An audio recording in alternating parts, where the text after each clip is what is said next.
Alright guys, welcome back to another video.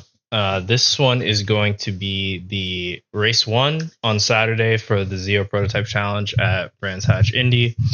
You would have seen my quali video. This one I wanted to just kind of do a bit of the race. So I've got the live stream here, and then I also have my onboard footage of the race, and we're going to just overlay them a bit. I'm going to try my best to sync them up. We might fiddle with it as we go through, so if you see me messing with that, don't worry about it. I'm trying to do this as easy as possible and not do too much editing. So, but yeah, let me know if you like this kind of content. I'd like to continue doing this stuff, so let's jump right into it.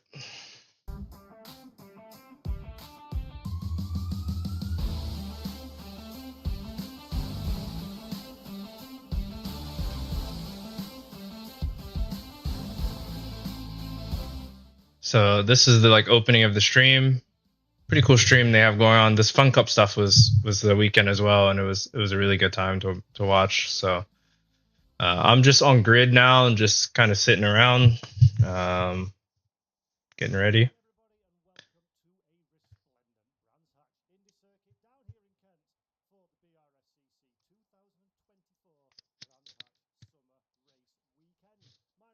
So they've got us like right about here.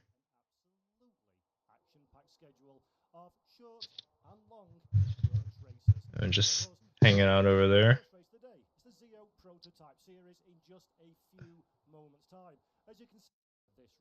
They're starting to put us on track. Let me see if I can.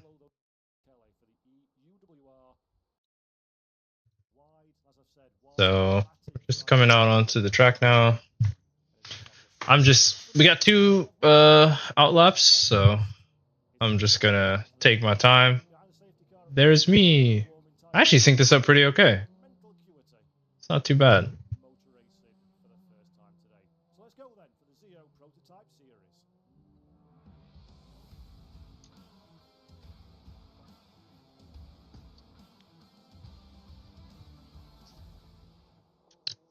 Fabulous stuff then. Welcome to the Brands Hatch Indy circuit for the ZEO prototype series, the first racing action of the day.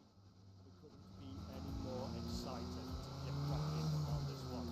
2 months time, start the lineup. This is your start of the grid. In pole position, car number 5 of Charman at 44.771. Mike Genby's alongside him on the front row of the grid. The Genby gun is being repaired and is ready to go in second. In third position, we have Kelly, 45.093, car number 11, Winhauser. We're alongside him on the second row of the grid. Position number 5 falls away as Chris Bridle in the car 77. He's got Cole for company in 106, car number 106, Graham Cole. Chris is actually pulling off here. He had a bit of an issue, unfortunately. It was really unfortunate to see. I would have loved to follow him throughout the race and learn from him a bit. So he pulls off into the pits, unfortunately. And we have another outlap that we gave us just because the track is really short, so it's hard to get the tire temp.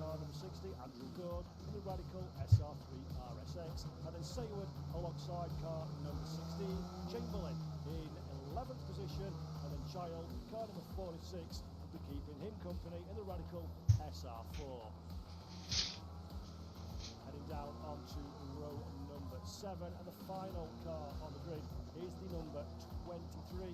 That is the RJ Motorsports Dominic Langdon down machine, the Radical SR3 RS. 13 cars will be taken to the Brands Hatch Indy circuit.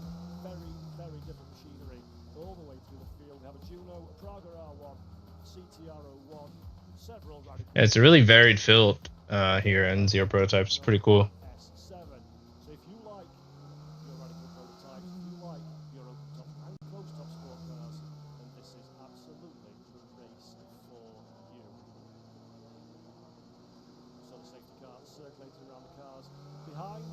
I'm gonna try and sync it up a good bit now because I think it's a little out of sync.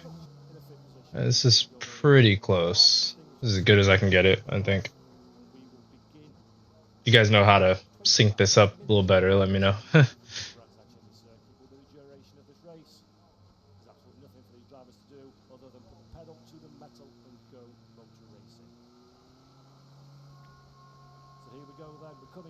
I couldn't close the gap ahead. We had to leave that there, so. Looking for the line. Here we go. The volume rises here. I didn't really know what to do. I don't want to get like in the mix here, so I just played it safe. Into the famous Paddock Hill bend. Circuit drops away from us here. You've got to be very cautious in these opening few laps. And we also didn't have tire temp still, so. And I'm on the defense now a little bit from this car. I think they'll show it on the stream in a second. And you can see I'm just out the top corner there. I got 3 guys trying to get past me.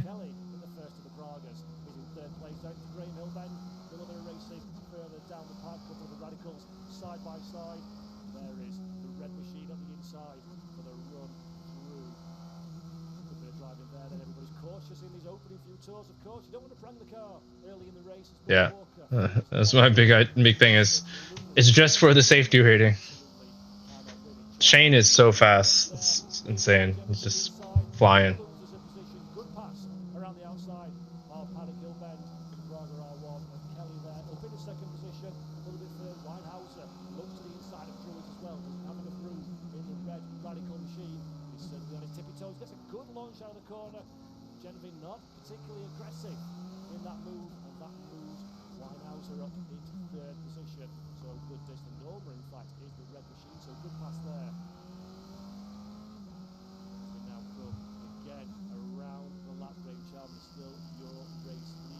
It's super nerve-wracking, to be honest. Like, I didn't want to crash, but I also didn't want to give a bunch of positions, and I also knew I didn't have a ton of confidence to go super fast, so I'm just doing my best.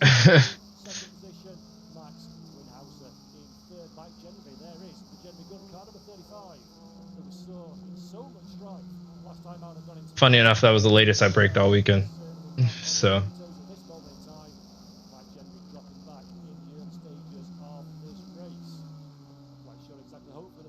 Tried to catch this guy a little bit in the front.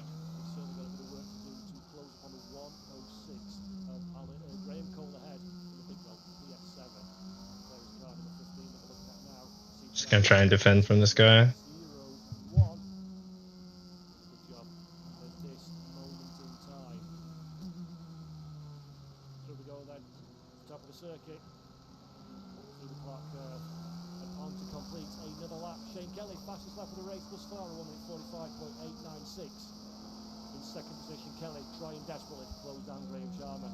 Fighting for my life right now.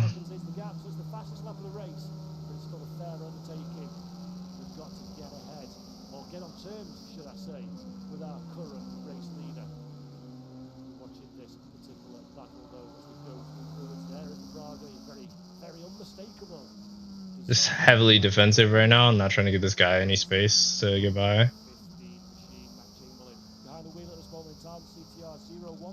Is that car is currently in Class B. They're trying very hard indeed to find a way past that Prague. Passing's very difficult, of course. Here at the Brands Hatch Indy circuit, it's a very short, sharp circuit. Not many big braking events, arguably. Through its hairpin is one of the key passing spots. But here we go now. This is Chamberlain's opportunity. I knew we had more straight lines, so I just tried to set it up pretty good.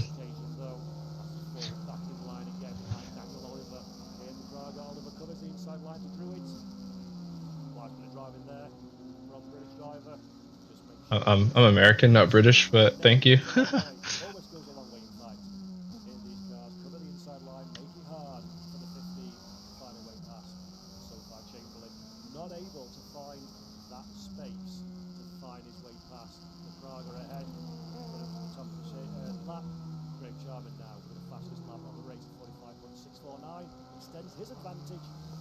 Same thing here, just slow it up a lot there so he can't get the run, and then just step on it.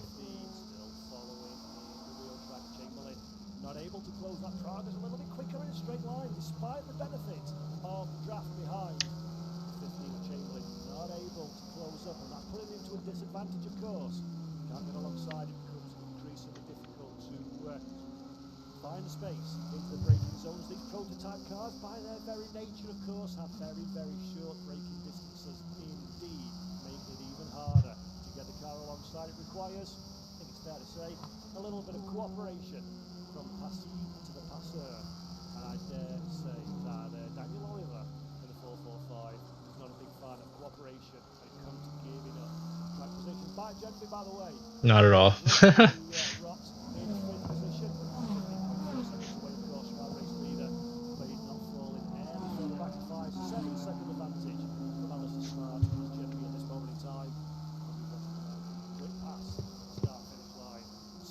incredibly quick. You get an opportunity to see the ZEO prototype class series in action. I do implore you to do so from the trackside. These are rapid racing cars that look absolutely spectacular around the racetrack, as they do up here in the commentary box as well. Fastest cars that we have all weekend, and they really are resplendent here in the beautiful Brands Hatch Indy circuit. That is still a race lead for Graham Charman.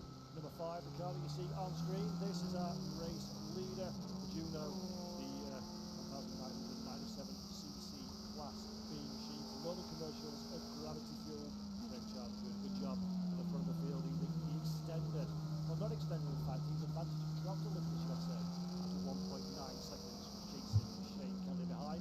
That was all the way up to as far as 2 seconds a few moments ago. Is that some kind of drama though that we're seeing for car number 5? Very, very slow through the final corner of Clark curve. That's putting him under massive pressure. That's Shane Kelly's opportunity now in the Prague. So I started to see like blue flags out the corner of my eye, and I thought it was for this guy, which was kind of weird. So I kind of gave it up. Turns out it was for a car that was like a couple of corners behind us. It was actually Shane that's on the screen right now. So that was my mistake. I kind of forgot that this was the guy that I was battling this whole time, and this is just a symptom of a lot going on. So after this, I was like, I kind of realized it, and I was like, okay, well, let's just try and catch these guys as best as possible and see if we can get them back.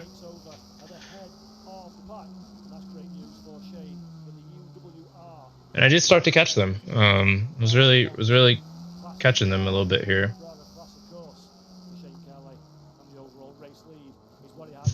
Not there though. I'm a little annoyed with myself at this point, because once I let him by, I realized that was the guy that I was fighting. So why would I get blue flags on him? But it's just a bit confused, to be honest. So just head down. Just keep doing 48s as best I can.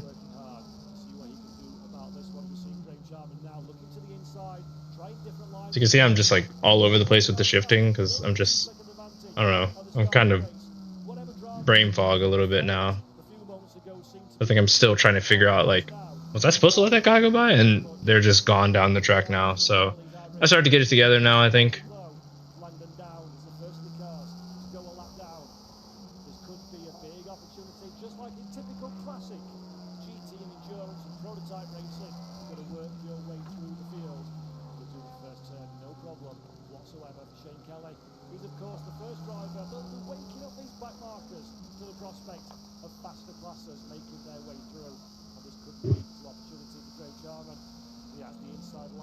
I think by now I saw a pit board from the team basically saying I was back in P8, and that kind of bothered me. So head down, let's try and catch them back up, see if we can get by. I know they're fighting, so we can use that to our advantage, even if we don't have a ton of confidence to push. You know, don't do anything you haven't done before, but try and catch these guys.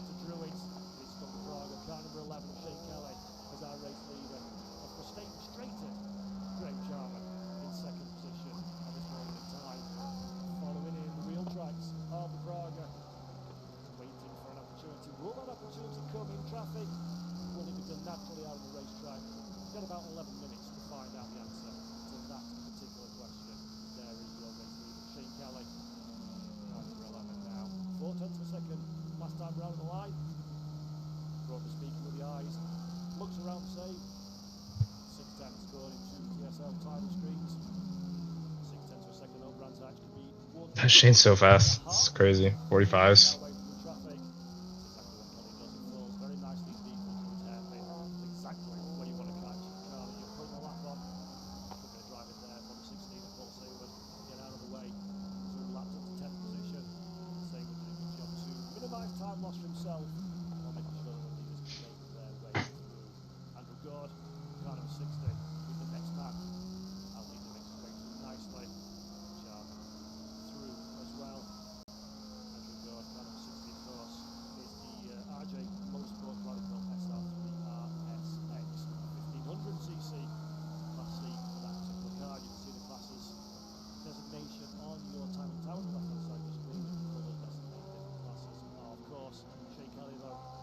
his class. He cares about leading the overall race. That's exactly where he is at this moment in time. We wind our way back down now to this particular battle with the 15 Art Chamberlain. That's the red car that you see on your screen there. That is Matthew Chamberlain behind the wheel of the CTR 01. Chamberlain got Alistair Smart just ahead of him. Alistair Smart in 73. The RJ Motorsport Radical SR10. They're still they've locked in battle, it has to be said, for the first portion of this race. Chamberlain do everything. You see the gap starting to come down a little bit now. Running out of time to find out answers. And running down the time at the front of the field as well. Is Greg Sharman 1.7 seconds almost is the gap between himself and Shane Kelly at the head of the pack. So that gap is eking out. Shane Kelly, quickest lap of the race, fastest lap for 45.5. Shane's now caught me and is about to lap me. But can't be too embarrassed given this guy's resume. But we won't let that happen again.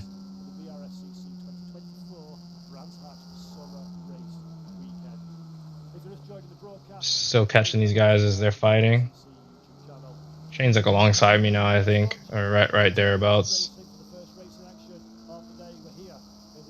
No, still just behind. I knew he was in a race, so I just wanted to let him go.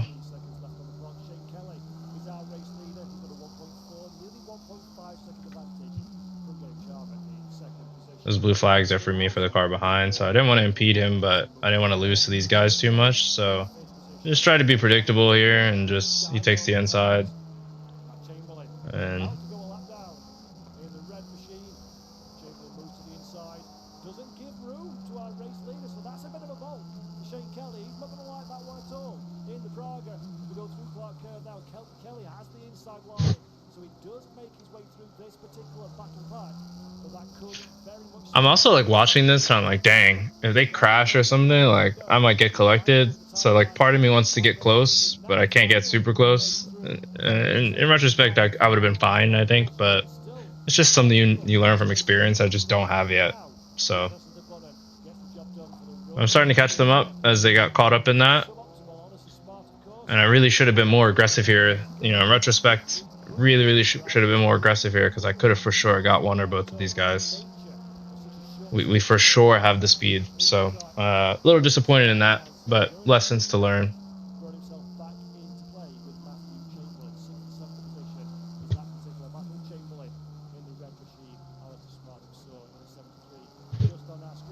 While they were fighting, though, and making their way through the traffic, that does close the gap at the head of the pack.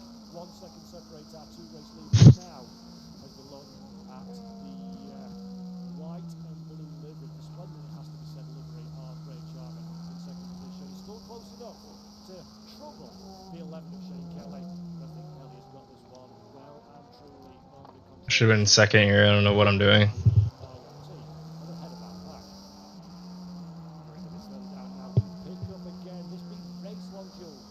More opportunities there I could have got by these guys, got closer to him.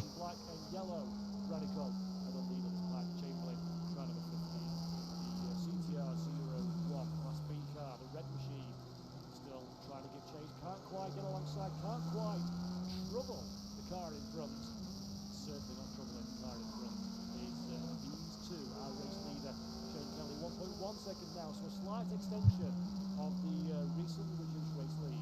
Not enough though to get this Greg Sharman into any kind of position to look to make the overtake. It's a case of follow it through and hope that Kelly makes a mistake, but one thing is for sure. Could have been in second, got a better exit here. Third last time out at Donington Park. We'll go a couple better this time, it seems, with 5 minutes and 37 seconds left on the clock. Just bring the car home. Really just some silly mistakes that I won't let happen again, but you know, things I didn't know at the time, right? Trying to stay with him. 1.2 seconds though now. He's at disadvantage. So another 10 deep out on the last lap. Shane Kelly driving from the driver. Traffic proving to be little in the way of problems for car number 11. It was up to 2 seconds a few laps ago. This is the ebb and flow, of course, of this kind of racing. You're working your way through traffic. Sometimes the advantage falls your way. Sometimes there's advantage to the chasing car. But usually speaking, this one tends to be itself out of the race.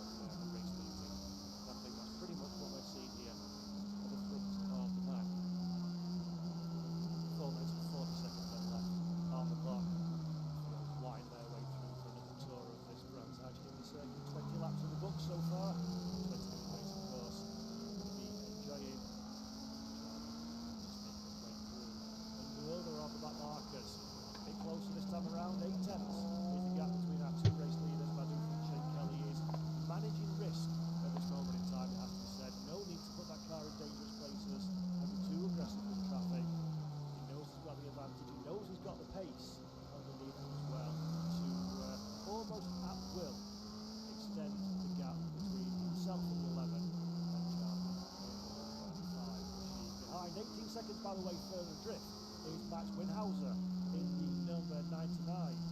Winhauser dropping back a little bit in his Norma, Class A 1600cc Norma. She and Winhauser on the podium as things stand. And here is a little look, more in hope than expectation, I think it has to be said, from Great Charmer. But it looks like that number 5 machine now is starting to build ahead of steam. I was suggesting to Shane Kelly's perhaps a little bit comfortable at the front of the field.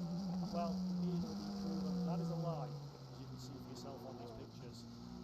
The lead battle is closing down now. We're not going to be measuring it in tenths of a second. We're going to be measuring it in track placement for the final 3 minutes of this race. Pressure on for Shane Kelly. Great Charman now. He had a race lead, he had some kind of drama earlier on a Clark curve. Now it seems like pace is back in that number 5 car. We managed to make our way through a little bit of traffic. Langdon down, I think that was there. Car number 23, yes it was. Langdon down going another lap down. Car number 23 being the Andre Motorsports SR3 RS Radical, of course. That Radical is super fast. Given how fast the proggers are, for that thing to be, you know, pretty close is pretty freaking cool. I don't think they're fast on bigger tracks, but this smaller track I think kind of closes their deficit a bit. And here I am catching these guys, and again I should just be more aggressive. I for sure could have got these guys, but hindsight is 2020, right?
I let this guy go by who for sure was ahead of me, but it really screwed me here, and I probably, in retrospect, should have just stayed on my line. It's his responsibility to get by, but again, you know, hindsight's 2020, so that pretty much ended that.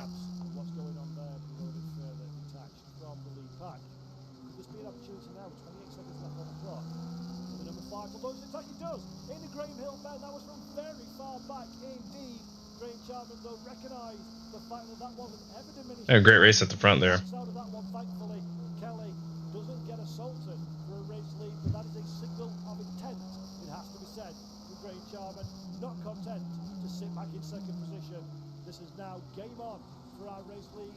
The clock's about to wind down and hit 0, and there is the checkered flag, and there is Shane. Oh, almost got him at the end. Race victory in the ZEO Crazy. Series. Opening race of the weekend from Great Charman. 1.5 tenths of a second. And the line, that's how close it was. Come the checkered flag. Charman tried desperately to find an opportunity to take the race lead.